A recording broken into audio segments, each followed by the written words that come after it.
Mapambano ilikuwa tarehe 13 mwezi wa 7 mwaka wa 2026. Wakaaji wa Kasake kwa sasa wamekimbilia sehemu yenye kuonekana usalama kwa sasa. Wale wanaobaki katika maeneo haya ni wachache. Mpaka leo hii tunazungumza muda kama huyu, mashambulizi imeendelea kuonekana tena katika vijiji vinavyoelekea katika upande wa uko Kasake.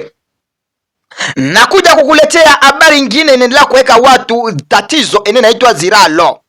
Ziralo tu niliwaambia ni huko ni Walikale, ni upande wa Kale, lakini katika eneo Ziralo mara moja M23 walikuwa wamezingira Ziralo, lakini bado wazalendo waliwapomoa kabisa katika sekta inavyoelekea kwa sasa. Lumbishi kumbuka ilikuwa na jeshi la wazalendo waasi M23, wazalendo waliondoa upande wa Chambombo hivyo hivyo, kwa sababu inaonekana kwa sasa mashambulizi haya inaonekana inakuwa hatari sana. Lakini serikali ya Jamhuri ya Demokrasia ya Kongo imeendelea kuonesha miradi katika maeneo ya Walikale na katika sehemu zingine tofauti kuonesha kama kuna espoir kama tayari vita hili linaweza kuwa linataka kufika mwisho. Kama gisi mnavyojua general ama anaitwa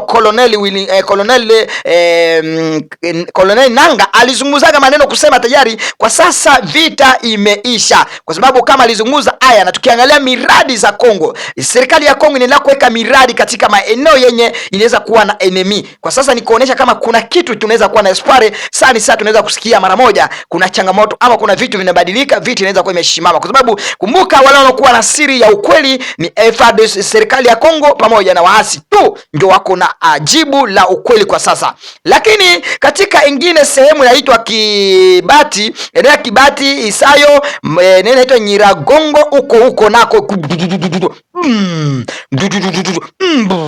huko nako kuendelea kuonekana mchuto wenye risasi katika maeneo haya katika eneo ya Saya na karibu tena ndani ya Media Goma TV katika muda wetu wa kipindi hiki, muda wa saa 1 kamili kuwapasha habari zetu. Leo ni tarehe 17 mwezi wa 8 mwaka wa 2026. Kwa majina ni mwanahabari wenyu Nelson, nikiwa ndani ya Media Goma TV. Asubuhi mapema leo ni lendi, tunataka kuwatakia asubuhi njema. Walioelekea kazini tunawatakia kazi njema, na wale wamepata nafasi ya kuelekea katika sehemu zingine tunawatakia safari njema zaidi. Lakini ukiwa unaungana na Media Goma TV utaendelea kujua habari mengi inavyotoka katika mashariki ya Jamhuri ya Demokrasia ya Kongo katika uwanja wenye mapigano katika maeneo tofauti. Kumbuka mimi mwanahabari wenyu nikiwa katika muda huyu nilikuwaletea habari zenye uhakika. Kumbuka ukiwa unatusikiliza kupitia Media Goma TV, sehemu pekee utakuwa unapata habari zenye uhakika kwa sasa. Kumbuka tunakuletea habari tofauti inavyotoka katika nje ya Jamhuri ya Demokrasia ya Kongo na ndani ya Jamhuri ya Demokrasia ya Kongo. Katika muda huyu hata tusalimu kwanza mashabiki wanaotokea upande wa Lubumbashi, Manyema, Kindu na kutokea mengine zaidi mashariki kusini ya Jamhuri ya Demokrasia ya Kongo. Mara moja hata tusalimu kwanza Papa Erike kutoka upande wa Lubumbashi, tunasalimu ndugu yangu Jimmy kutoka upande wa Bukavu, tunasalimu Papa Lavi kutoka upande wa Mwenga, tunashukuru Papa Diodo kutoka upande wa Kasai Orientale, tunashukuru zaidi anayoitwa Freddy kutokea upande wa Walikale, tunashukuru hata shabiki zetu mwingine Papa Juste kutoka eneo mara moja uko ndani ya Kisangani. Hawa mashabiki tunakubali kwa kweli moja kwa moja, hata kama sijataja jina lako leo. Kumbuka ukiniandikia kwenye WhatsApp na unaendelea kwa pamoja na mimi, niandikie kwenye media, aika comment yako mara moja, tutataja mahali popote uko na kutuambia wewe unaendelea kuungana na sisi na unaendelea kupartajia habari zetu. Tusalimu wengine kutokea Amerika anayoitwa Estela, tunakushukuru zaidi kwa pamoja na sisi. Tunashukuru dadangu Giselle, anayoitwa Dominique, anayoitwa Cedric, anaoitwa Papa anaitwa Waro, mwingine anaitwa Andre kutoka upande wa Australia. Nyinyi wote tunakaribisha, tunashukuru zaidi. Na katika muda huyu wenye kipindi cha Media Goma TV hakuna sehemu nyingine utapata habari zenye kamili. Kwa sasa tumeingia katika kipaji ama tumeingia katika page zetu za habari za leo. Taarifa tuko nayo, tuko na taarifa mengi zaidi tunakuja kuwapeleka katika uwanja wenye mapigano kati la jeshi la Jamhuri ya Demokrasia ya Kongo na waasi wa M23. Tunafungua kurasa zetu mara moja tukipeleka ndani ya Plateau de Fizi na kuja kuwapeleka katika uwanja sehemu yenye M23 na zingira, lakini mapigano tena mezuka hatari sana.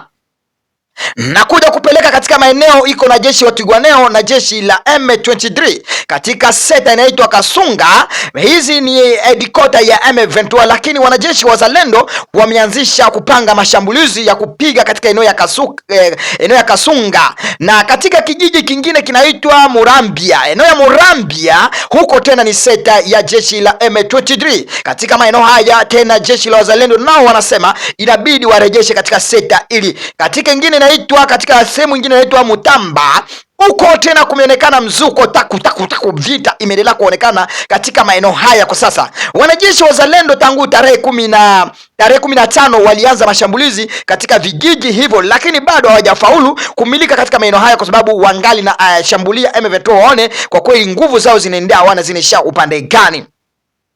Na kuja kukuletea habari zingine kutoka upande wa eneo ya Baraka. Kwa sasa jinsi tunavyozungumza kwa sasa, mambo imeendelea kubadilika moja kwa moja.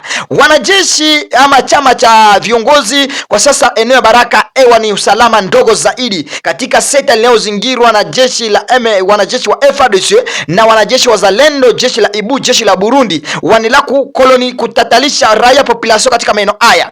Kwa sasa eneo ya Baraka wameamua kwa sasa kufanya maandamano karibu siku 3. Wamesema maandamano yao itamalizika tarehe 19 ama tarehe 20. Kwa sababu gani? Kabla hawajaachiliwa viongozi wa chama cha Force Vive. Kuna chama cha Force Vive, wana viongozi wao wa moja kwa moja walichukuliwa na jeshi kuwapeleka katika sehemu, kumbuka mahali wanapelekwa ni sehemu ya jela. Lakini viongozi machama hawa wamezungumza kusema ili maandamano yao wamepanga kuhusu usalama, lakini wanatetea raia population, wanatetea viongozi wa chama Force Vive waachiliwe moja kwa moja. Haya ni maandamizi walisema inabidi ifanyike katika mji wa Baraka kwa sababu kuhusu utetezi na kuhusu taxes zimeendelea kuwa mingi zaidi katika sehemu ya usafiriaji. Mpaka kwa sasa wakaaji wanaofanya biashara, hakuna yote atafanya biashara katika seta ya hapo Baraka. Na kupeleka kuwapasha habari zingine kutoka upande wa Goma. Tarehe 15 mwezi wa 8 mwaka wa 2026, ndege za MONUSCO helikopter ziliingia katika mji wa Goma za MONUSCO. Kumbuka MONUSCO ni Umoja wa Mataifa la kufanya mambo ya ulinzi na kuangalia security, kuangalia kila mahali kunaweza kuwa mashambulizi. Na hawa wanajeshi hizo ndege za MONUSCO ziliingia vipi Goma? Na watu wengi wanajiuliza maswali mengi. MONUSCO na FARDC na jere nao vipi?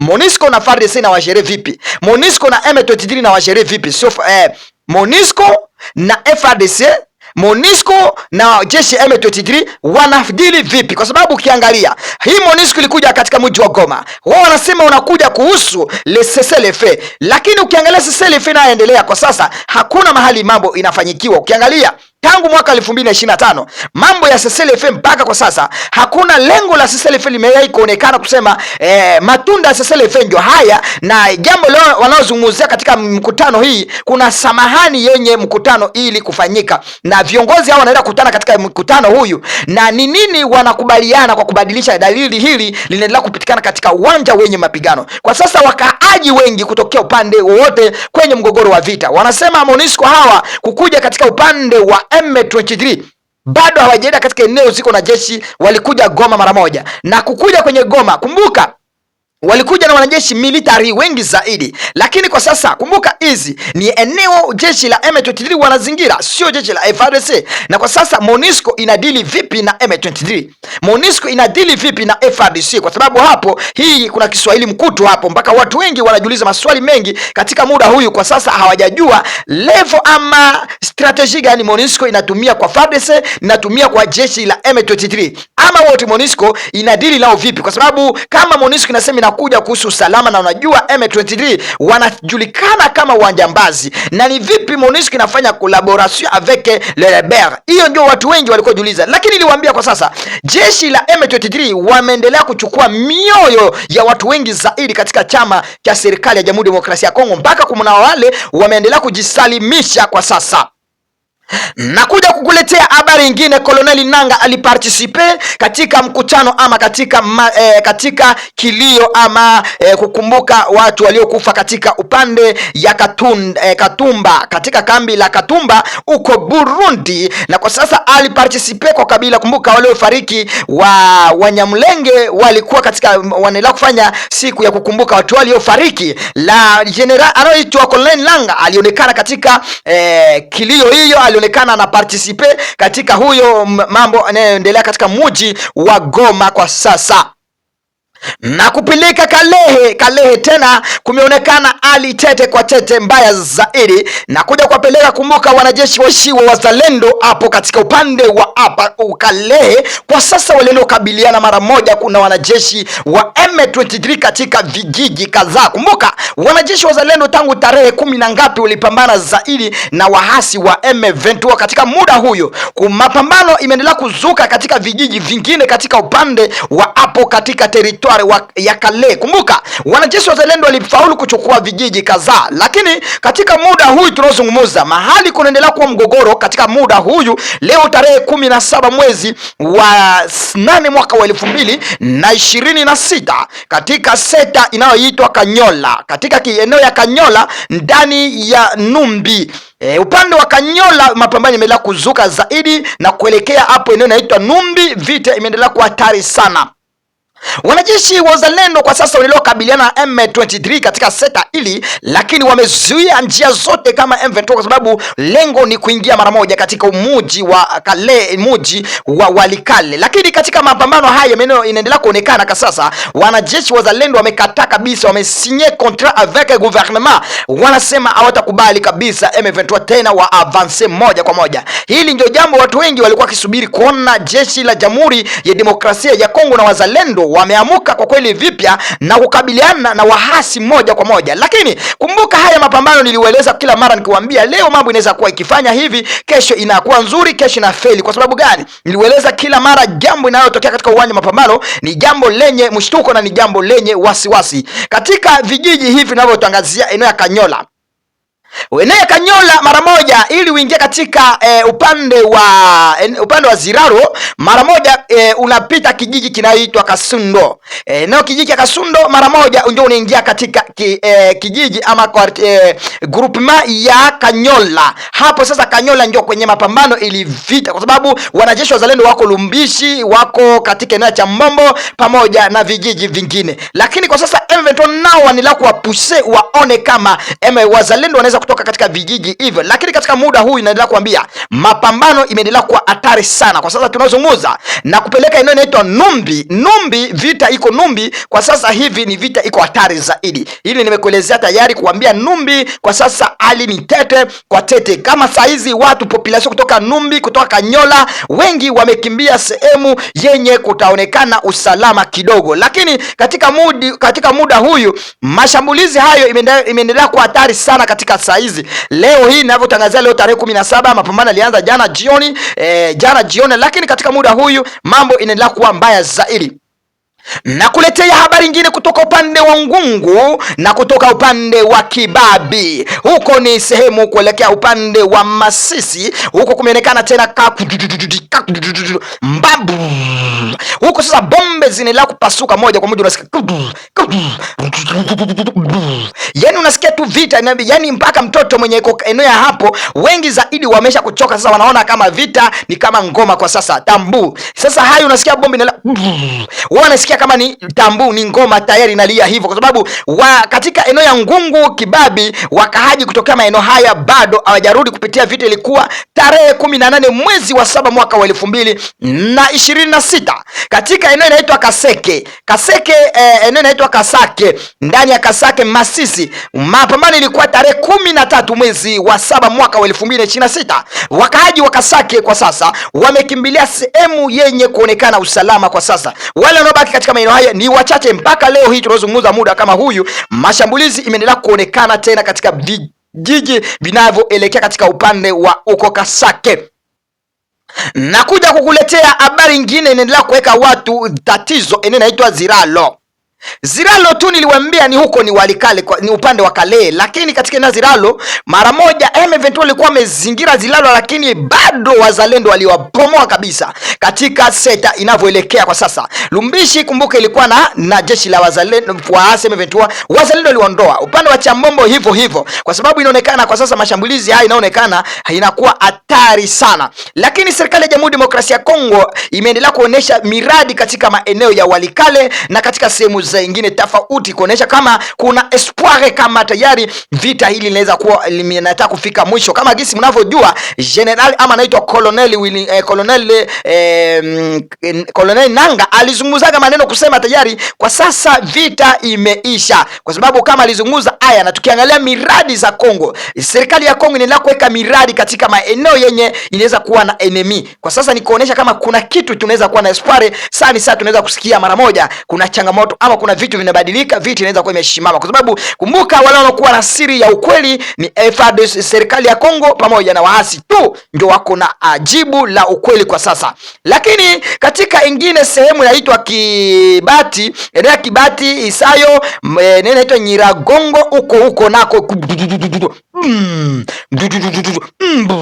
huko nako kuendelea kuonekana mchuto wenye risasi katika maeneo haya, katika eneo ya Saya na kule Asayo, eneo ya Asayo na Nyiragongo, huko mchuto umeendelea, huko ni Ruchuru. Kumbuka hivyo nilikuwa kuwatangazia na kuambia kwa sasa mambo inaendelea kuonekana katika seta tofauti, katika eneo inaitwa Matundu, eneo inaitwa Mabuto, eneo inaitwa Manika na kuelekea upande inayoitwa eneo inaitwa Sinavane, eneo ya Sinavane, huko tena kunalia mambo inalia vibaya zaidi huko. Tayari mambo inaendelea kuonekana tayari kuwa mbaya zaidi katika sekta hili, na katika eneo inaitwa mara moja nitakuja kuwaletea habari zingine kutoka Zero na kutokea eneo ya eneo inaitwa Kibila, eneo ya Kibila Mukoto na kuelekea eneo ya Kachango na kuelekea eneo ya Shambo. Mapambano haya imeendelea kusuka katika maeneo haya. Kumbuka ukiwa unanisikiliza kupitia media Goma TV na kuja kuletea habari zingine kutoka Lushange, eneo ya Lushange huko seta ya Lugombo ndani ya Lushonga,